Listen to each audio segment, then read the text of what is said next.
اوكي حسدان وتي هور دماستر كده جبتر 2 اي دماسترنا دولار ان شاء الله وحين كبلاونا arithmetic operator arithmetic operator waxa waaye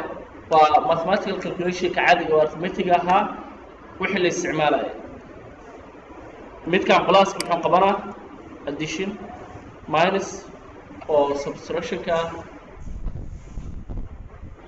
asterisk oo aanu isticmaali doono multiplication forward slash oo aanu isticmaali doono division backslash وعن division واستعمال دونه علامة percentage وعن نقال module إنتها كلا وحي قبلنا طبعا هروا ولا تقارن وقدر كذا وحي عمرو ما شاء الله كذا مد كان percentage كم حق قبلنا percentage كحواي وقابل طبعا وحي لها هاي result قابيه وحي لها سوى كلا reminder module كان حقوق علنا مر والله reminder marka laba tir la soo qaadiyo tirada haraaga noqon doonto ayo mar walba ku siinaa kuwa kale xisaabta caadiga ah waxay sameynayaan 3 lagu dar 4 dabcan waa iska 7 minus-ga isagoo ah dabcan wixii calaamadihii kale qabanayaan midda kaliya laga yaabaa in lagu cusub tahay percentage-ka ayada waxa loo yaqaanaa module kana muxuu qabanaa 20 loo qaybiyo 7 maxaa soo haray reminder muxuu noqonaa 20 ayaa rabnaa inaan qaybino 7 loo qaybiyo 7 wax lagu dhifto 20 keena ama soo dhaweynaa muxuu noqonaa waa 2 koray 84 waaye ka jar 6 labaatan 7 mu qaybin karnaa waa maya لحد مركب محنقونه وريمايندر result جاس reminder كا أي موديل كوسينا كود هان عن كوارجنا project java قطع java كدور قطع java application next مجمع نوسي finish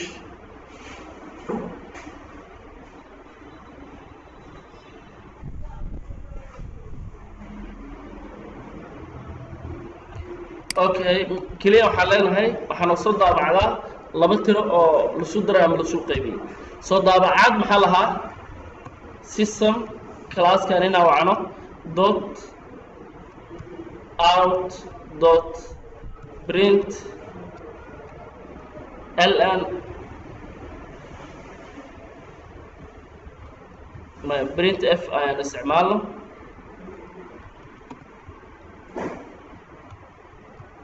qaybta waxaan dhahaynaa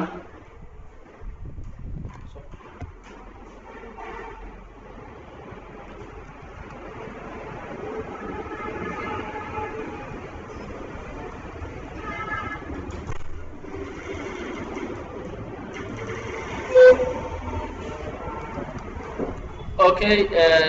20 waxaan u qaybsanaynaa 7 علامة percentage كشقة جاره هي قبتها كل قد باستعمال كره سأن علامة دان أوهلنا أو محوها إنه وصل ضاع مشاشة إنه وصل ضاعته وحاقص بها اللي استعماله لبو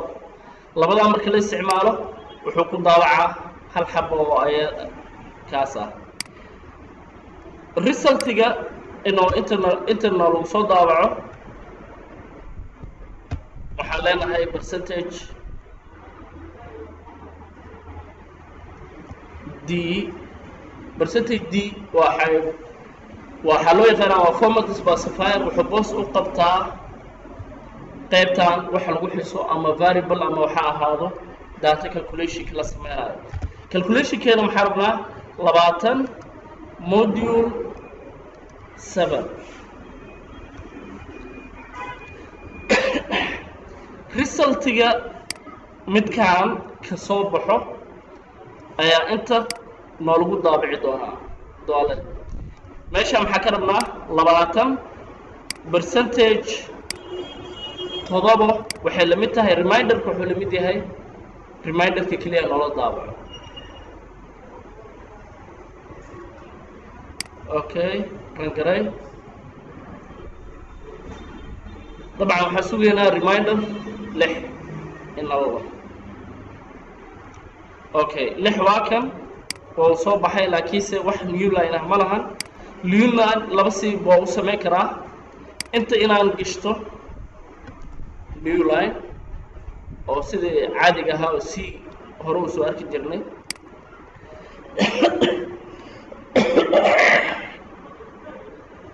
okay labada percentage oo aan meeshan ku xusay waxay dhalisay in oo aan ka kaliya helo oo haddaan hal percentage dhaho maxaa dhacayo waa error qaladaa jiro sababtoo ah calaamadda percentage waxaa loo yaqaanaa format specifier oo space ka muxuu ahaaye ka dambeeyo waa qalad oo ku leeyahay saa darteed annagana waxaan rabnaa in percentagekaas noola daabaco si percentagekaas noolagu daabaco waa inaan laba xusnaa kuwa kale dabcan waxaa ogaataa variable waa samayn karay laba variable inaad samayso iyo mid result ah dabcan intii jir waxaan rabo waa x comma y comma z saddex variable u baahanahay waa declarationkii qiimaha ku shubana mid kasta x hala mid noqdo 20 y ayadan hala mid noqoto 7 zna hala mid noqdo x module z y semicolon okay inta waan isticmaali karaa percentage hal xabo waa iska caadi laakiinse qaybtan printf markuu ku dhex jiro percentage-ka wuxuu qabtaa wax loo yaqaan format specifier way shaqo gooni oo qabtaa meeshaan waa boos qabsho sidaa darteed hal keligiis ma isticmaali karin wuxuu sugaa calaamad kale la raaciyo oo shaqo gooni oo qabto annagana waxaan u baahan nahay in hal percentage noola soo daabaco si hal percentage noolagu daabaco waxaan isticmaalnay laba shay okay 20 ka caadi u soo muuqana hal percentage noola daabaca 7 sidoo kale equalka sidoo kale qaybtan inta ah waa boos qabasho waxay boos u hayaan qaybtan inta ah oo komada wixii ka dambeeyo result-iga ka soo baxo okay hadda waxaan wadanaa x y z ayaa result-iga wado z ayaa meesha ku xuseynaa z muxuu wadaa labadan oo module loo sameeyey result-iga waa qaybin caadi ah haddaan isticmaalo qaybin caadi ah isticmaalo result-iga muxuu noqon lahaa numberka wax qaybiyey point iyo jajab ma lahan sababtoo ah intii jira isticmaal haddaan jajab rabo floodaan isticmaalaa okay arithmetic hore waa ku socon karaa filan plus minus iyo ku dhufay iyo u qaybi caadi waay taas horaad u aragtay qaybta wax su'aal ah arithmetic midkaan kaliya nagu cusbaa lahaa filan isigana waa aragnay wax su'aal haddii jirin hore u socon karaa double waa ka dhigi karaa float waa ka dhigi karaa waxay ku xiran tahay waxaan u baahanahay maxay yihiin okay ana tiro whole number haddaan u baahanahay kaliya waxaan ugu isticmaalay integer okay waxaan rabaa float data type oo ah jajab inaan helo jajab float ayaa isticmaalaa float waa kii space yahay double space weyn oo qabanaa laba jibaar float oo qabanay ayuu qabanaa saa darteed waxaan dhahay float okay float numberkan 20 waa an integer camal sababtoo wax jajab ah ma wato si aan float ugu dhigo macnaha jajab u raacay aan dhaho point meesha ka raacsi lahay waxaan raacsiinaa kaliya f 20 waxaan leeyahay f todobadaas tiro jajab ahaan ayuu siinaa okay hadda haddaan soo daabacano percentage waaye midkaan qaybin caadi ah percentage mar walba wuxuu ku soo saaraa tirada haraaga ah tiro nadiif ah waxaa ka soo hari lahay ayuu farta kaa saaraa u qaybi hadda haddaan isticmaalnay resultiga wuxuu noqonaa jajab okay maxaa qaldan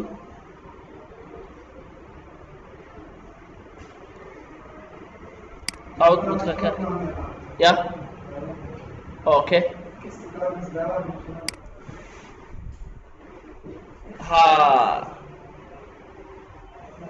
ha qaladka waxa waaye meeshaan boos qabashadan waxa uu boos qabtay waa integer percentage d integer wuxuu qabtaa f aan leenahay marka waa u baxay errorka hadda akhrin lahaydna meesha noo soo tilmaami lahaa okay waa kan 2 point jajabka resultiga oo jajab ah ayuu ku siinaa full data tahay okay double haddaan ka dhigo meeshaan oo jajabka lixda ah oo ka badanaa ilaa wuxuu noqonaa tirada inta oo gaari karo ayuu gaaraa okay wax su'aala kale integer resultiga meesha ah integer hadduu halaha oo qaybin caadi u isticmaalo waxaa ogaataa laba keliya ayuu kuu soo bandhigi lahaa waa uu baabi'i lahay waxaan jajabka ah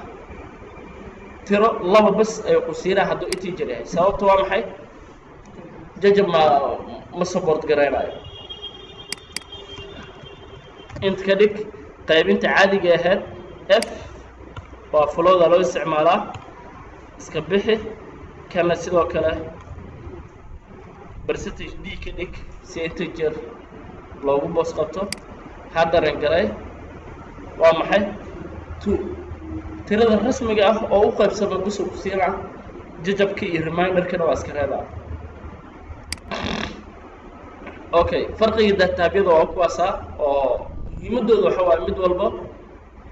waxa uu qaadi karo iyo nooca oo isticmaali karo okay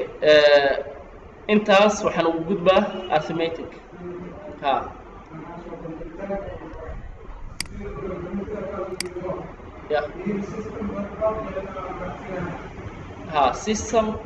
system.out.printf java waa horaa u sheegnay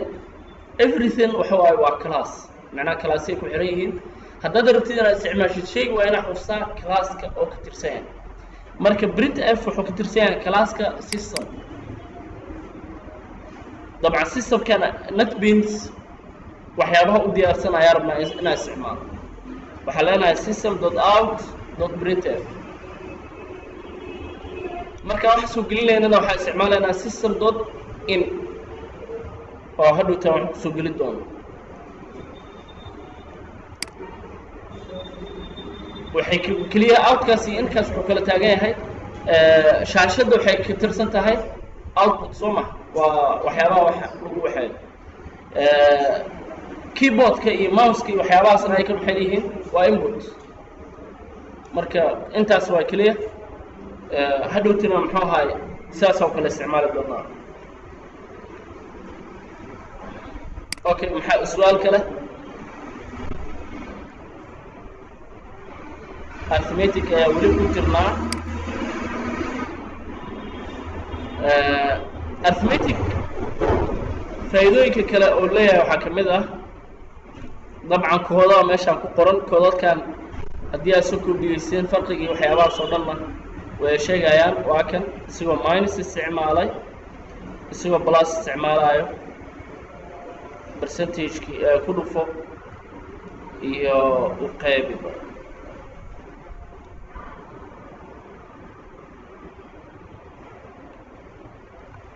laymarkan wuxuu sharxaa qaababkii okay assignment operator ayaa waxaa rabnaa arithmetic operator waxaa ka mid ah assignment operator variable ka hadda cunno muxuu ahaa waxaan ku arkaynay meeshaan waxaan isticmaalnay markaa qiimo siinaynay equal ayaan isticmaalnay variable ka markaa rabno inaan qiimo siino dabcan mar walba waxaa la isticmaalaa equal sign okay haddii rabno variable ka wixii ku jiro isagana waxaan isticmaalaynaa equal anagoo nahnay variable kii waxa ku jiray calaamadihii arithmetic operator kadibna variable kale ama literal caadi ah ayaan isticmaali karnaa oo aan qiimo ku sii karnaa waxaan rabnaa markii inaan sharaxno qaabab yar fudud iyo qaabab wax lagu sii karo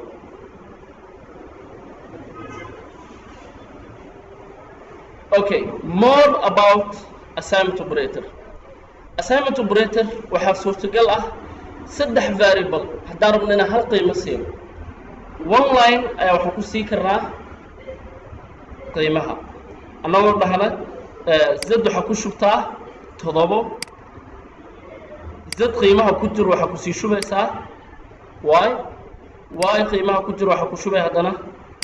x dhammaantoodna waxay wada haysaan 7 meesha aan dhihi lahayn x hala mid noqdo 7 semicolon y hala mid noqdo 7 semicolon oo saddex line saddex statement ay naga noqon lahaayeen hadda waa one statement bas waxay kala duwan yihiin more expression qaybtan waa expression qaybtan kale waa expression kale qaybtaanna waa expression kale saa darteed saddex variable haddaad qiimo siinaysid ama wax ka badan haddaad qiimo siinaysid hal line ayaa isticmaali kartaa sidoo kale declaration point markaan declarationka sameynaynay ayaan qiimaha sii karnaa oo inta aan joognay meesha hadda qiimaha aan ka siinay waxaan dhihi karnaa x isla meesha aan joogno 20 y isigana 7 declaration and assignment hal mar ayaa markaan isku sameeyay ayadana waa samayn kartaa sidoo kale variable-ka qiimaha ku jiro marka aad rabtid inaad qiimo ku shubto waxaa la isticmaalaa x oo variable ah qiimo ku haayay for example sida hadda meesha ka muuqato kale x waxaa lagu shubay 5 qiimaha 5 waxaa ku dartaa 7 qiimaha 5 waxaa ku dartaa 7 qaabkan ayaa loo isticmaalaa iyo qaab kaloo ka fudud okay waxaan rabnaa inaan isticmaalno variable x dabcan qiimo noo haayaa oo ah 20 soo ma waxaan rabnaa 20gaas inaan qiimo ku kor darno 5 inaan ku darnaa rabnaa maxaan sameynaynaa variable-ka inaan xusno plus 5 semicolon laakiin hadda muxuu noo sheegaa statement-ga muxuu noo sheegaa x in lagu shubo x qiimaha hore u haystay oo ah 20 oo lagu daray 5 sidaa darteed wuxuu ku haysanaa x hadda wuxuu haysanaa qiimo ah 25 qiimo 25 ah aan daabacano kisaas yar waxaan leenahay x wuxuu la mid yahay qiimaha la soo geli doono oo ah x midkaan xer famad saar madaac okay qiimaha x meeqoo la mid yahay 25 okay qaab kaloo ka fudud ayaa loo isticmaali karaa ayadoo intaan aan sameynayno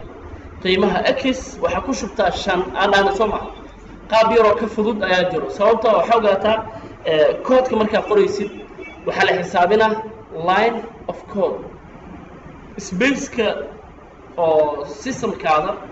wuxuu ku xirnaan doonaa inta line oo aad qortay iyo inta line ereyada oo ka kooban yahay statementiga intaas waxyaabahaas oo dhan space kaas aan u xisaabina hadhowtiin systemkaada ama waa weynaana ama waa yaraana. Okay, waxaan waa soo qaadatanaa filaa software engineer maadada software engineer waa soo qaadateen soo ma hadda. Okay, chapter dhan ayaa laga hadli doonaa oo ah maintenance. chapterkaas kaliya waxaa kaliya sharaxa systemkaada waxyaabaha dhan markaa samaysid waxaa samaysaa in aad isku soo jijibisid oo waxa la fududeyn karo oo aad fududeysid line of code oo ka hadla iyo qaababka ku saameyn doono. marka waxyaabahan oo kale ka mid ah in haddii la helaayo form ka fudud in la isticmaalo. Okay, form ka fudud Java way samaysay. maxaa la sameynaa inaan dhahno x plus equal 5 semicolon. Okay, inta leenkan dheeraay waxaan ku soo ekaysanay 4 array ayaa ku soo ekaysanay. inta qaybtan korana waa maxay 1 2 3 4 5 intana 1 2 3 4. Okay, midkan kaliya iska bixina macnaha hadii uu shayba oo ka herayo waa la sameeyaa. wuxuu la mid yahay intaan x plus equal y plus equal y maxay noo sheegaysaa assignment plus arithmetic loo yaqaana. muxuu ku sheegaa x qiimaha ku jiro waxaad ku dartaa 5 halka inta oo ahaa x waxaad ku shubtaa qiimaha x oo wato plus 5. intana waa maxay x waxaa lagu shubi doonaa qiimaha wato hadda oo 20 ah lagu daray 5. Okay, ha maya equalka waa kana ha equalka mar walba waa taagan yahay qaybtan ba equalka wuu wataa. equalka wuxuu ku sheegaa in qaybtan inta jirto in wax lagu shubo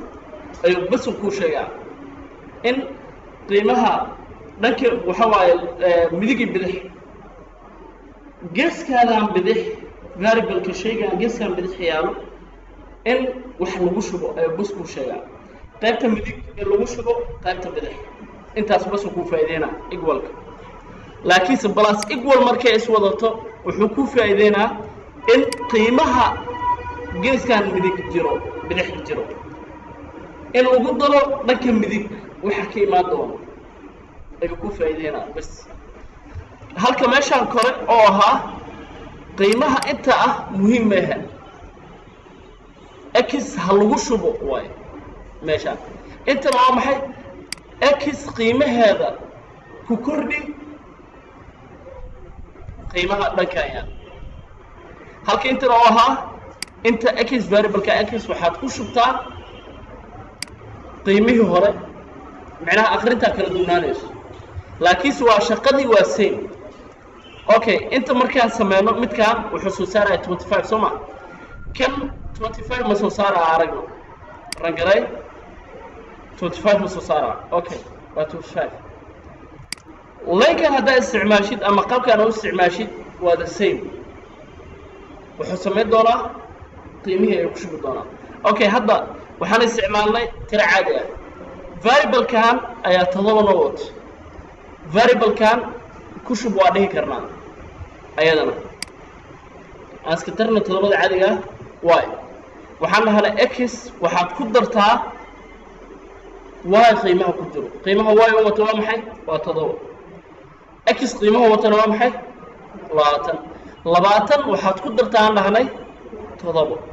27. Okay, waa kaasa. Okay, plus kaliya maahan waxaa sidoo kale arithmetic operator-radii inta kale ayadana waa la mid. dhammaan qaybtan inta ah waxay u qalantaa adigoo qoray qaabkan adoo qoray ay la mid tahay. lender oo aad soo fududaysata kaliya waay. Okay, wax su'aal ah qaybta waxa loo yaqaanaa arithmetic operator plus assignment operator waa labadooda oo la isku daray kaliya waa kana okay inta hadda waxaan ka galaynaa increment and decrement طبعا luqad kasta increment and decrement way ka hadashaa waana fahmi kartaan afilaa okay variable-ka haddaan rabo inaan qiimo ku shubo aad u fududahay qiimaha rabaan ku shubaa waxaa ku shubtaa 5 10 20 okay waxaan rabaa variable-kan inaan ku shubo bas qiimo ah 1 hal x hala mid noqoto hal aan dhahay soo ma x hala mid noqdo 1 okay qaab yar oo la isticmaalo ayaa jiro oo loo soo fududeeyo maxaan leenahay waxaan dhihi karnaa annagoo saan dhihin ama waxaan rabnaa inaan dhahno x waxaa ku dartaa hal 20 giisa noo ahaado waxaan rabnaa hadda waxaan dhahnay 7 ku dar soo ma okay waxaan rabaa inaan dhaho for example x waxaa ku dartaa hal qiimo hal ah okay leenkaan dheer waxaan u fududaysan karaa maadaama aan rabo hal inaan ku daro ama aan rabo inaan ka jaro hal waxaan isticmaalaa wax loo yaqaan increment iyo decrement maxaan leeyahay kan idinka tiri maayo haddana sidiisa haddii ahaado comment keliya saara waxaan leeyahay x qiimuhu wato plus semicolon x plus leenkan oo saan u dheer waxaan ku fududaysan karaa anoo dhahay haddaaba rabo inaan hal aan ku daro x plus equal 1 intaan dhihi lahaa waxaan dhihi karaa x plus marka increment laba version uu leeyahay decrement isagana laba version uu leeyahay waxaa loo yaqaanaa post increment iyo pre increment decrementigana sidoo kale waa post decrement iyo pre decrement oo ah maxay kala yihiin plus x semicolon waa labadaan nooc plus x markaan dhaho iyo x plus laba macne kala yeelan doonaan midkaan waxaa loo yaqaanaa waa pre increment midkaana waxaa loo yaqaanaa pre decrement labadoodaba waxay ku darayaan qiimaha oo asal variable-ka watay ayuu hal ku daraa laakiinse ku darista ayaa laba xilli kala dhacayso ku darista waxay dhacee laba waqti ay kala dhaceen qaybtan kore oo bursiga markuu yahay variable-ka oo ka dambeeyo ku daridda wuxuu dhacaa marka labaad la arki doono variable-kan x ayuu ku daridda dhacaa halka x macnaha plus-ka markuu horeeyo oo dhacaayo isla markaas oo meeshii la taagan yahay ayuu dhacaa si aan u aragno variable-kan inta kuma isticmaaleyno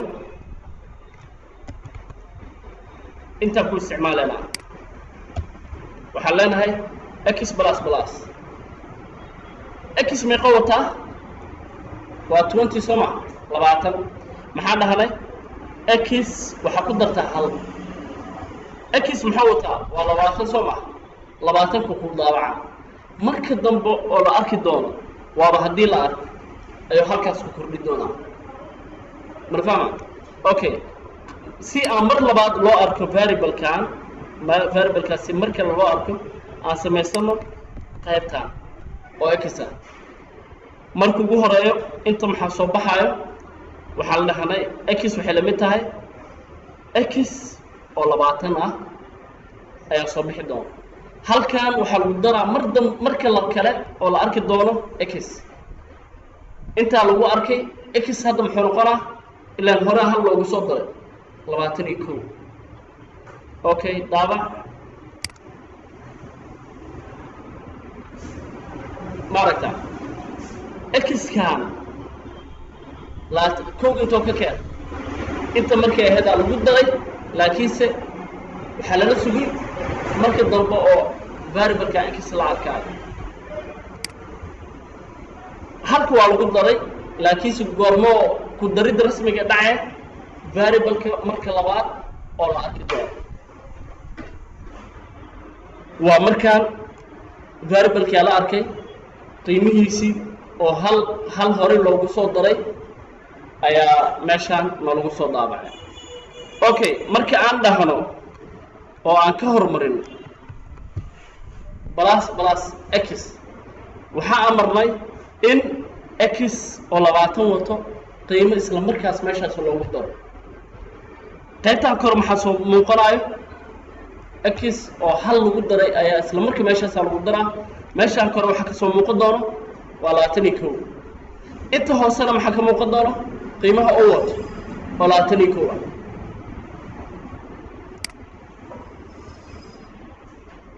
maaragta waa 21 halka goormee lagu daray isla meesha kala taagan ayaa lagu daray haddii oo plus-ka oo ka daba maro halka goormee lagu dari doonaa next time variable-kaas la arki doono ayaa halkaas lagu daraa haddii aad ka hormarisana waxa waaye isla meeshaas in lagu daro labada version qaabka kula shaqeeyaa ma fahma hore u socon karaa minus-kana waa la mid isagana wuxuu qabaa inuu minus-ka hormaro ama oo daba maro pre-decrement ayaa loo yaqaanaa ama post-decrement sharcigana waa isla sharciga haddii oo ka hormaro minus-ka hormaro isla meeshaas halka loogu daraa haddii oo gadaal marana xilliga dambe marka dambe la arki doono ayuu bedelka jinjiga dhaca ma fahmi okay intaa ku aragna marka variable oo y meeqa wataa 7 soo ma okay variable y waxaan nahanay hala mid noqdo maya z qiimo noo haysan z waa eber soo ma wax nooma hayo ilaan wax lama digalagaraynin integer data type haddaan qiimo la siinin wuxuu iska wataa mar walba 0 wataa z waa eber waxaad ku shubtaa x plus semicolon z muxuu noo hayaa qiimo muxuu noo hayaa x hadda waxaa lagu shubay x aa lagu shubaa x plus qiimaha oo z hadda oo noo haynayo muxuu noqonaa 20 miya mise 21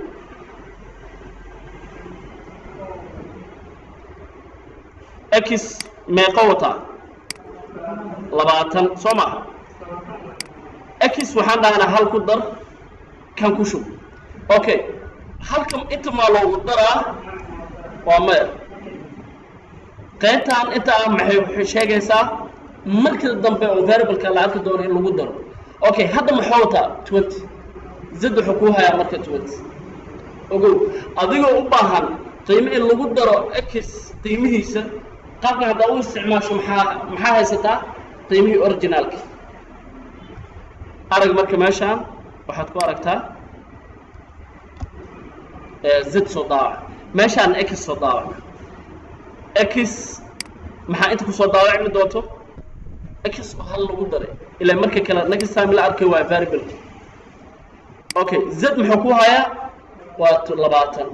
ilaa weli wax lagu ma darin inta wax lagu darin ayaa qiimaha la siiyay x 21 waa meelaha inta badan ee ardaydu aad u qaldaan ayadoo la isticmaalaya incrementiga xilliga oo ku darista ay dhacayso ayaa inta badan la qaldaa marka intaas in lagu buraarugsanaado waa muhiim waa farqiga increment and decrement okay increment and decrement waxaad u baahan tahay in aad ku darto ama aad ka jarto 1 hal ayaa rabtaa variable-kaada qiimaha uu ku hayo inaad ku darto ama aad ka jarto waxaad isticmaashaa oo integer variable ah waxaad isticmaali kartaa wax loo yaqaan increment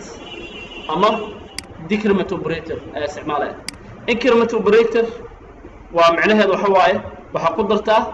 hal qiimaha hore u haysatay decrementigana wuxuu la macno yahay waxaa ka jartaa hal qaabka loo isticmaalaa increment waxaa la isticmaalaa plus plus decrementigana waxaa la isticmaalaa minus minus x wuxuu ku hayaa 7 x plus plus aa dhahday x wuxuu ku hayaa 7 markii dambe la arki doono ayaa hal lagu dari doonaa okay example-ka waa kan x variable 7 ay ku hay wuxuu aadaa 8 waa xilliga dambe la arki doono sidoo kale increment iyo decrement waxay leeyihiin waxa la hayo horgale iyo gadaalgale prefix operator iyo postfix operator maxaa ula jeednaa count minus minus waa maxay prefix miya mise waa postfix waa postfix ama post decrement ayaa dhihi kartaa okay intaas ayadana u gudbeynaa increment iyo decrement comparison operator muxuu yahay waa wax inaad isbarbar dhigto wuxuuna ku soo saari doonaa resultiga aad ka heli doontid comparison operator muxuu noqonaa true ama false waa boolean value oo ku soo celinaa comparison operator haddaad isticmaashid qiimo oo tira ama wax lamid ah arki heli maysid operator-kan waxaa loo isticmaalaa inuu ku soo celiyo boolean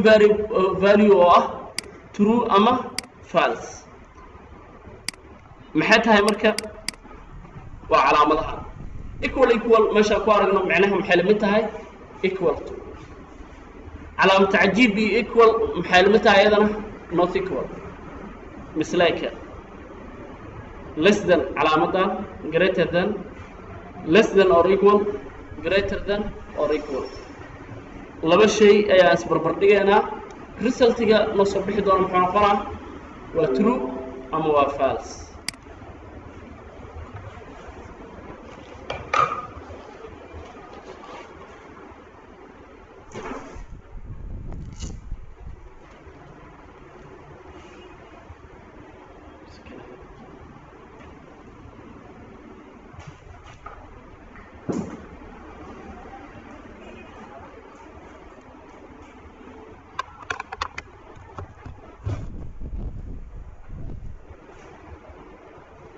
معايا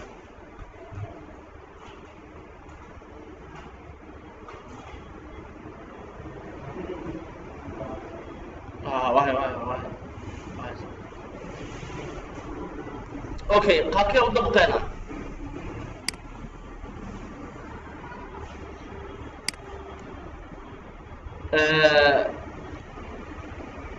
لما فاريبل ayaa mar walba la isbarbar dhigaa ama laba qiimo ayaa la isbarbar dhigaa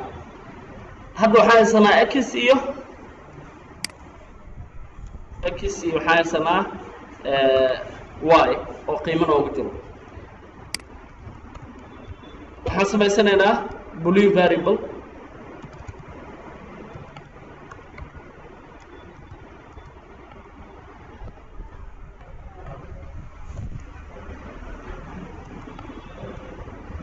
is true aan leenahay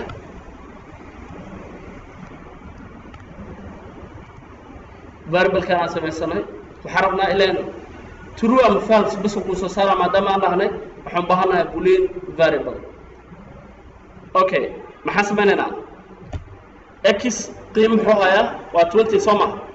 equal y waxaan dhahnay x wuxuu la mid yahay y x wuxuu la mid yahay y sax miya x wuxuu la mid yahay y sax miya waa maya x la mid maahan y okay is true waa false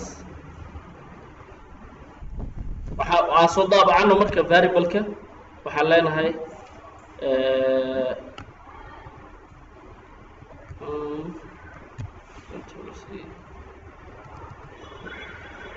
waxaan u baahannahay laba printf waxaan leenahay x equal y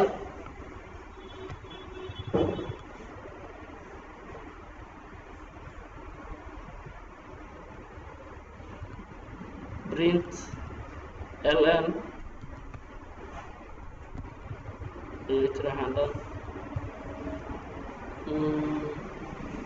variable case true geli kaliya okay kanna iga xir okay meesha waxaan dhahay x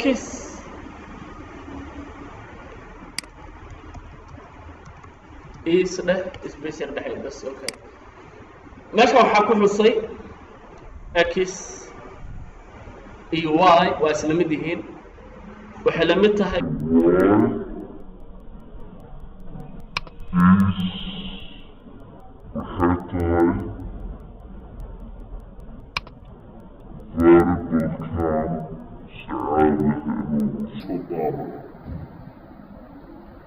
وحفورمة بس غير ما نستعمالين صوتوا نيو لاين ما نستعمالين وحررا قرال كامل كلا كدب إمت كان لو ضو خطه كدبنا نيو لاين نسميه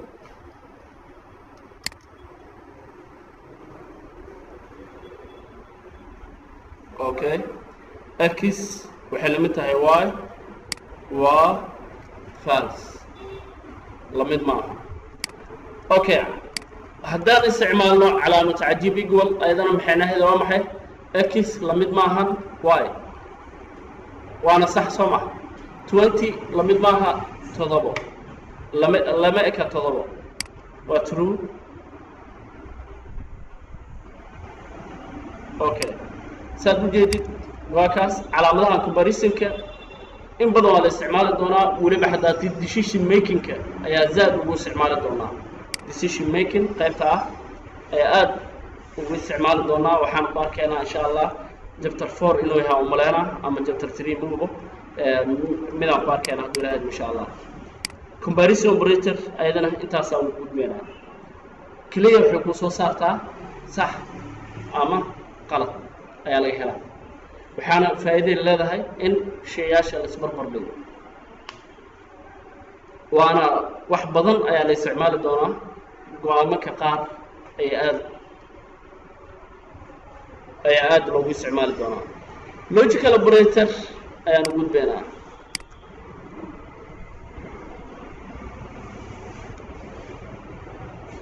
okay logical operator أيضاً هو طبعاً داتا معناها ديجيتال وسوق التسمع مادة ديجيتال كا على مدى أن أوف إكس أوف يحق بنايا يبارك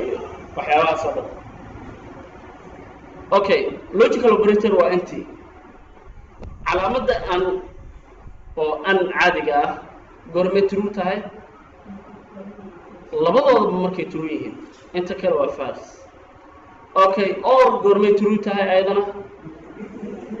mid kamid ah haday true tahay ama labadooda ay true yihiin waa true waxay hal mar bas false tahay oo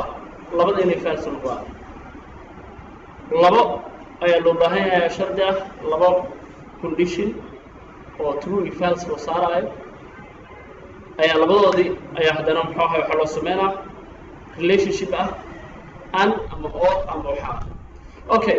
calaamada an logical operator kala isticmaalo waxa waaye ampersand kaas oo an ah ama ayadoo laba ah farqiga oo labada iyo halka waxay kala yihiin midka halka ah wuxuu sameeyaa inuu labadaba jagareeyo kan koowaad oo jagareena false waaye haddana ka labaad oo jagareena false waaye calaamada an marka la isticmaalayana ka koowaad oo mar false noqdo waxaa iska cad inuu false ay soo ma inuu ka gudbaa fiican okay midkaan wuxuu isticmaalaa labadooda midka hore hadduu false noqdo midka labaad maba jagareenayo hore u soconaa laakiinse midkaan muxuu sameynaa ka koowaad hadduu false noqdo waa kii jagareeyo ka kale space ayaa meesha kaaga dhumaayo oo micnaha time ayaa compiler kugu dhumaayo saa darteed waxaa iska fiican in la isticmaalo midkaan okay calaamada of ayadana waxaa loo isticmaalaa laba xariijin oo dhaadheer x or waxaa loo isticmaalaa calaamada exponentialka ah oo triangle-ka kor u jeedo ayaa la isticmaalaa calaamada notna waxaa la isticmaalaa calaamad cajiib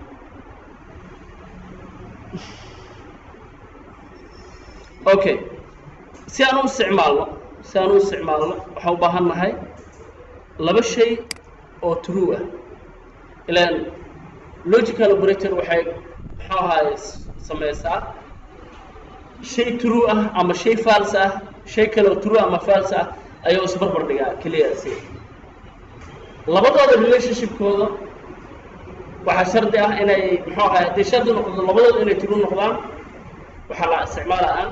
haddii mid ka mid ah true inuu noqdo laga rabana waxaa la isticmaalaa or okay inta aan ku dabaqno variable-kan is true hadda wuxuu keliya aan ku isticmaalnay waa hal comparison x lamid maaha y okay waxaan rabnaa marka in mid kale aan isiga lasii barbar dhigno dabcan isiga true ama false wahaynaa soo maha okay waxaan rabnaa inaan sii barbar dhigno qayb kale oo aan dhahno qaybtaan qoys ku xir keliya okay calaamada aan qoyskaan fur waxaad dhigtaa laba shay oo isla true noqon karo waxaan leenahay x waxay ka weyn tahay ama la eg tahay y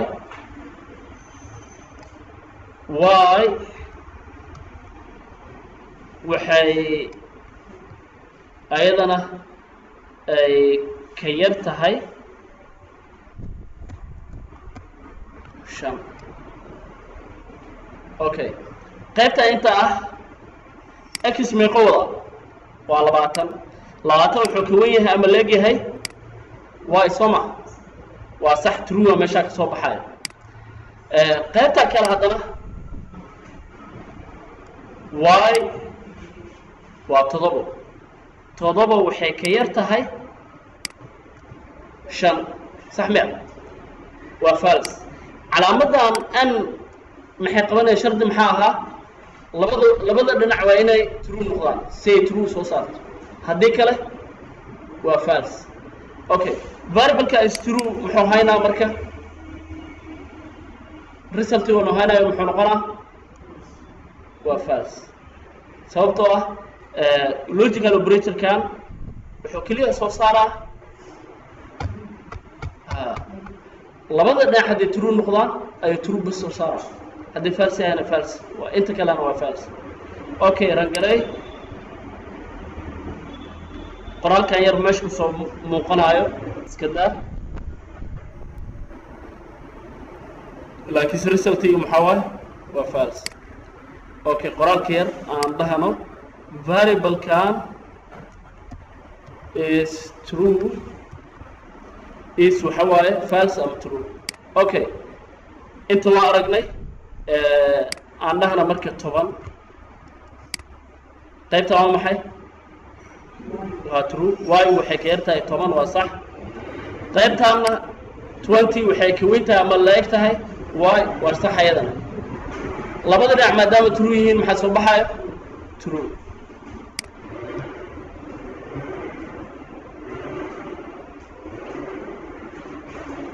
okay is true variable-ka waa true okay waa logical operator waxaa loo baahan yahay laba shay true ama false soo saarayo soo isku barbar dhigo sida digitalka ah 0 and 1 waxay kula taagnaayeen true iyo false soma labadaas ayuu isku barbar dhigaa qaabkan waa in loo helaa dabcan qaabkan waxaa isticmaali doonaa markaan dabaqayno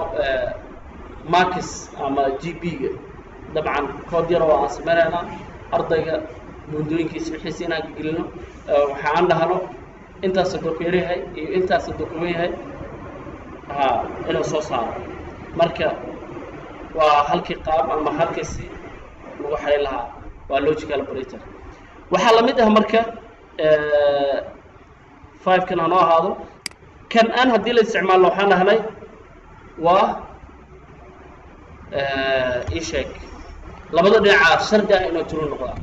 or markaan rabno waa labadaas xariijin ayaan isticmaalaynaa oo dhaadheerka ah waa or hadda wuxuu taagan tahay or waay or maxaa shardi ah mid ka mid ah inuu true noqdo hadduu mid true yahay isaga waa true okay kana true ah kan waa false laakiin waa shaqeynaa wuxuu soo saaraa true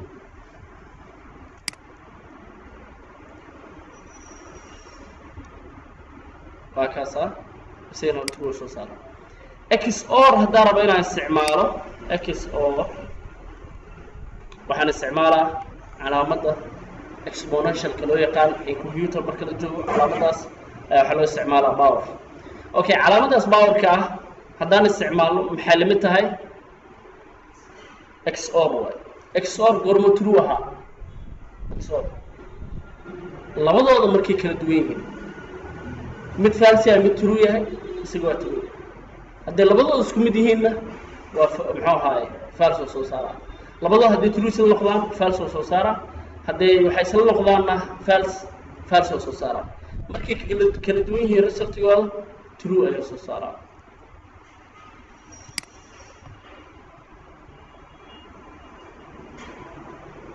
okay waa kaas haddii aan inta 10 dhigno labada true isla noqonaya soma ka true way kana true way XOR muxuu soo saaraa false waxa shardi ah XOR sharcigiisa in labada dhinac ay kala duwanaadaan okay waxaan rabnaa inaan isticmaalo negation ama not inaan isticmaalo not ayad muxuu ahaa معناها علامة عجيبة واستعمالنا هل شيء بس وباهي XOR لما شيء يصبر بدقاي أنا لما شيء يصبر بدقاي OR لما شيء يصبر بدقاي not كلا كيس هل شيء استعمالها شيء وعبار علامة بار طبعا ديش تعرف وصارك تمام كون هذا بار كساره result هذا true يعني حكدية false هذا false هنا true كدية انت سوى كليه isaga looma baahna si aan u isticmaalno calaamada lodka laba shay uma baahna wuxuu baahan yahay kaliya hal shay x oo 20 waxay ka mid tahay malaa'igta 7 waa sax calaamada cajiib hadaan ka hormarino waxa la waxa meeshaas ka soo baxo inuu gidiyo wuxuu gudinaa haddii true tahay false ka dhigaa haddii false tahayna true ayuu ka dhigaa resultigana true ahaa true gidi aan dhahnay false ku soo baxay okay isiga inta soo ka hadla farqiga the difference between an oo kaliya ah iyo an oo laba ah wuxuu yaalaa wuxuu dhacaa java waxay u shaqeysaa marka expressionka oo la isku keeno laba shay laba dhinac marka la isku keeno halka kaliya ah marka la isticmaalo expressionka labada dhinac oo expressionka ka kooban yahay waa la evaluate gareena labada dhinacba waa la jagareena no matter what dhinac haddii oo true noqdo ama false noqdo shaqadiisa maaha labada dhinac oo jagareena kadib ay resultiga bixinaa waa marka uu yahay halka kaliya ah laakiinse marka uu yahay labada marka uu yahay wuxuu evaluate gareena bas dhanka bidix hadduu false yahay waa gudba sababtoo ah resultiga waa iska caddahay soo ma aan haddaan la isticmaalo geeskan bidix midka ugu horeeya false hadduu noqdo ka kale maxaa la jigarana ilaa inay waxaa waqtiga waa la ogyahay oo resultiga yahay false ka kale uu isku shideynaya hore u soconaa midkan bidix ayaa waxa noqday true midka midig ayaa hadda u gudbaa wuxuu leeyahay ama true yahay ama false markaas loo baahan yahay laakiin kii koowaad hadduu false noqdo aan wuxuu soo saaraa false waa bas caddahay midka kale in la jagarayo uma baahna farqiga waa meeshaas okay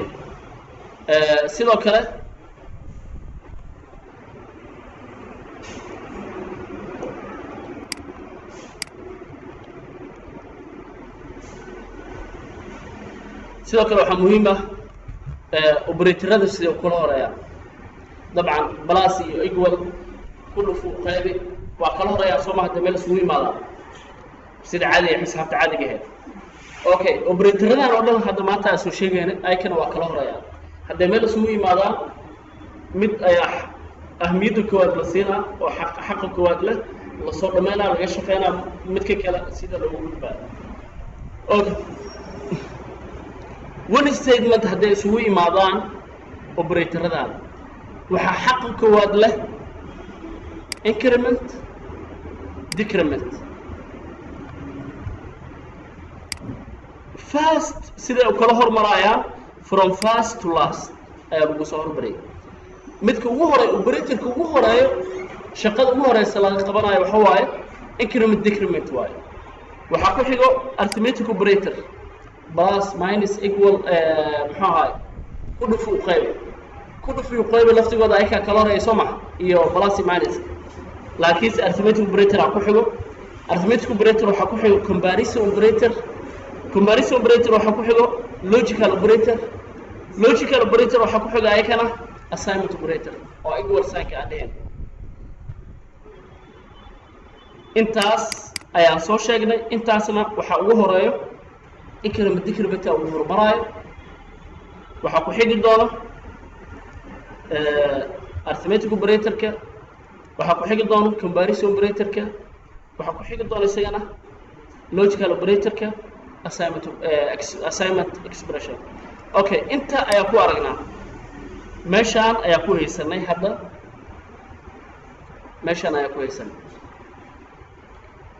okay waa assignment operator waa midka ugu dambeeyo hawsha laga qaban doono inta maxaa ku haysanaa comparison operator inta maxaa ku haysanaa logical operator okay yaa xaqa koowaad leh saddexdooda comparison operator increment decrement inta meesha hadda kuma taal sidoo kale meesha haddana waxaa muumayaa arithmetic operator laakiin saddexda kale aata waxa xaqa koowaad leh comparison operator saa darteed waxaan ku hormaraynaa comparison operator aan isbarbar dhigayna waxaan leeyahay x 20 waaye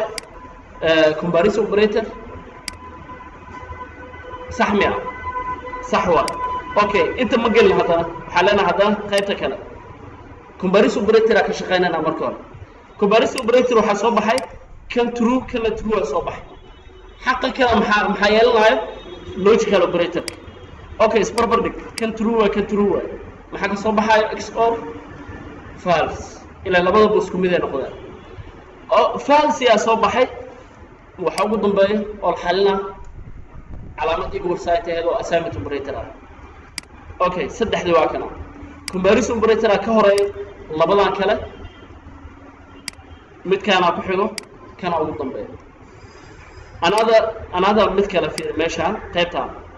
ماشى محافظ لي x إنه لما مد ناخذ x plus 5 كان هو assignment operator كان هو حواي arithmetic operator يا هرايو لبضو arithmetic operator assignment operator ugu dambeeyo saadarteeda waxa leenahay inta wixii jira isku dareena okay kooran hadaan lahno x plus aan nahnay plus 5 x plus waxay noo sheegay increment okay arithmetic operator waa laga xaq lahay soma increment operator ayaa marka hore xaq leh maxaa dhacay x plus plus aan dhahna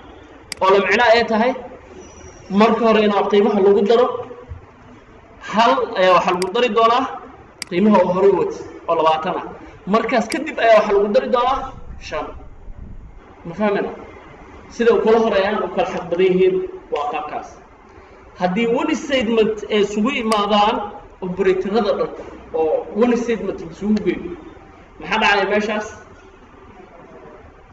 in la kala hormariyo sida ay kala horeeyaan operatorada marka ugu horeeya laga bilaabo increment laga bilaabo hadda meesha ku jiro waxa ku xigsanaayo arithmetic operator hadday meesha ku jirto waxa ku xigsanaayo comparison logic ku xigo assignment waa ugu dambeeya shay ugu dambeeyo la qabanayo ay noqonaa okay حسدنا انت عشان اوجه طبعا qoysaska shay ka soo ay ka horeeyaan periodka dhibic hataa meel ku aragto isagana ujeed kale oo shaqo kale oo isticmaala waxa isticmaala objects ka isticmaalo pointigaas oo dhibicda ah wax walba ay ka xaq badan tahay waxay la mid tahay qoysaska kale qoys waxa ku jiro horaa u ognahay in qoyska xisaabta caadiga marka la isticmaalayo xataa qoyska marka ugu horeeya la xalay sax oo qoyska kooda laga bixiyo kadib حساباتك كاللوجو اوكي waxaa ku xigo plus plus minus minus qaybtan instance of loo yaqaan ayada waxa arki doonaa marka aan gaarno return operatorada iyo waxyaabaha la midka ah sheeg waa waqti dhan new calaamadana ayadana waxay ka horeysaa operatorada kale waa class object marka la sameeyo ayaa la isticmaalaa saadarteed ayada la hormarinaa sababtoo ah class oo aan abuurneen ka waran waxa dhahdo qiimo siiso waa dhibaato dhicido saadarteed waxa loo hormarinaa classka la abuuraa qiimo kadib loo gudbinaa saadarteed ayuu ka xaq yeesho waxyaabaha kale ku dhufo u qaybi iyo module plus minus waa ka xaq leeyihiin dabcan u qaybi iyo ku dhufo xaq leh plus minus qaybtan shiftiska loo yaqaan oo bitwise operator ay kana loo yaqaanaa inkastoo hadda aan arkaynin jabtarkana lagu xusin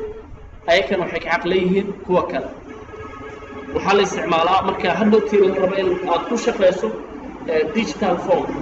oo 0 and 1 bas la inaad ku shaqeyso markaa rabtid waxaa la isticmaalaa operatorada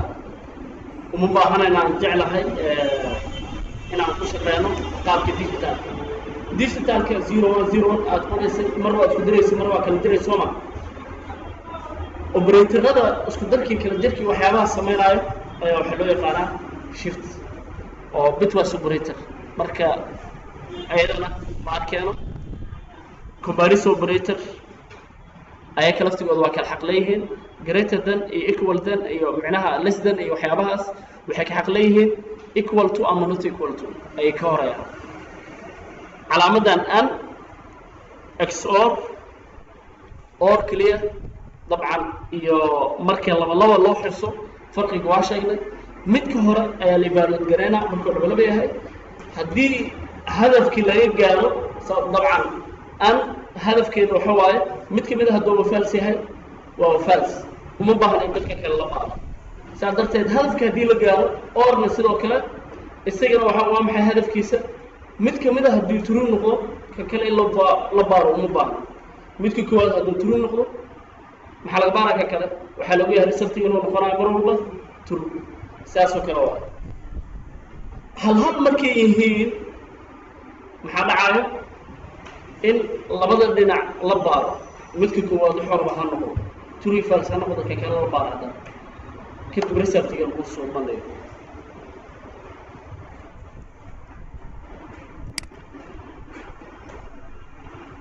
اوكي قابلك كل هريان يحيولن تينر اوبريتور وان استعمال دونا waxaan ku arki doonaa jabtarka oo decision making markaan isticmaalo wuxuu la mid yahay decision making oo la mid yahay if ana isticmaalo kale ay la mid yahay midkaan if else ana isticmaalayo kale la mid yahay waa arki doonaa isticmaalkiisa assignment operatoradi ayaa marka hadana xaq leh equal dheh ama ayakoo qiimihii waxa aad siisoo kale ha ahaadaa oo wato dhammaantood waxa waaye waa assignment operator. assignment operator waa meesha ugu hooseeyo ayuu ku fadhiyaa. jabtarkana intaas ayuu ku egyahay. wixii su-aala string arithmetic marka aan string toos ah aan gaarno kalaaskaas oo aan qaadano jabtar dhanaa looga hadlaa ayadana arki doonaa. string oo plus la raaciyo macnaha ku dar ma ahan macno kale yeelana oo sida meesha hadda kaaga cad. plus operatorka wuxuu noqon doonaa wax loo yaqaan concatenate isku keen. marka ayadana waxaan ku arkeenaa jabtarkeeda.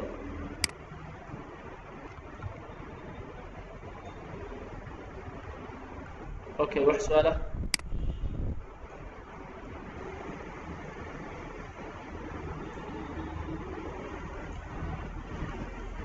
calaamad kasta intaan soo aragnay iyo magaceedana waa kana mid walba magaceeda oo ku qoran yahay.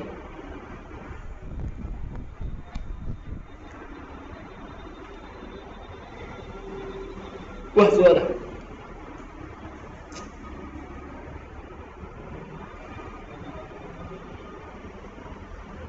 okay wax su-aala